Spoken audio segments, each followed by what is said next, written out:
আমরা অবশ্যই এই মুহূর্তে ক্ষমতায় থাকলে আমি মনে করি প্রশাসন এবং পুলিশকে আমরা ঢেলে সাজাতাম, তাদেরকে উৎসাহিত করতাম, চিহ্নিত কিছু অপরাধী বাদ দিয়ে বাকি সকলকে উৎসাহিত করে দেশ গঠনের কাজে আমরা বিনির্মাণ করতাম।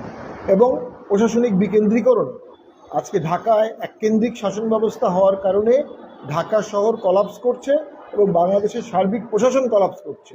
এই অবস্থায় আমরা বিকেন্দ্রীকরণ করতাম এবং স্থানীয় সরকারকে সুষ্ঠুভাবে শক্তিশালী করতাম। যদি স্থানীয় সরকার সুষ্ঠু থাকতো তাহলে বাংলাদেশের ঢাকামুখিতা এতটা থাকতো না।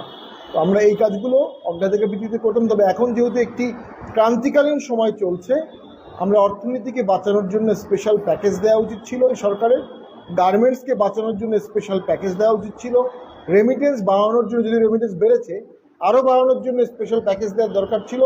অ্যাডহক সরকার অ্যাডহক ভিত্তিতে চলছে, অন্তর্বর্তী সরকার অন্তর্বর্তীভাবে চলছে।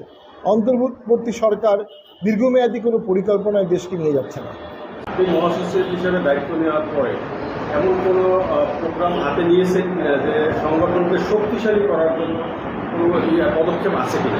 আমরা স্বল্প সময়ের মধ্যেই সকল বিভাগ ভিজিট করব এবং স্বল্প সময়ের মধ্যেই অনেকগুলো জেলা ভিজিট করব। অগ্রাধিকার ভিত্তিতে 20টি জেলা আমরা বেছে নিয়েছি এবং কিছু কিছু উপজেলা ভিজিট করব এবং আমাদের অন্তত 5 থেকে 7টি অঙ্গ সংগঠনকে আমরা খুব দ্রুত ঢেলে সাজিয়ে খুব দেশব্যাপী সংগঠন গড়ে তুলব।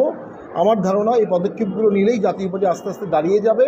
আমরা একটা সঠিক রাজনৈতিক ধারায় যাচ্ছি। পার্টির চেয়ারম্যান জি.এম. কাদের জনগণের পক্ষে তীব্র ভাষায় কথা বলছেন এবং জনগণ তার কথাগুলো গ্রহণ করছে। তার সেই আদর্শে, তার সেই নেতৃত্বে জাতীয় পার্টি অবশ্যই আলোকবর্তিকা দল হিসাবে সামনে আবির্ভূত হবে ইনশাআল্লাহ।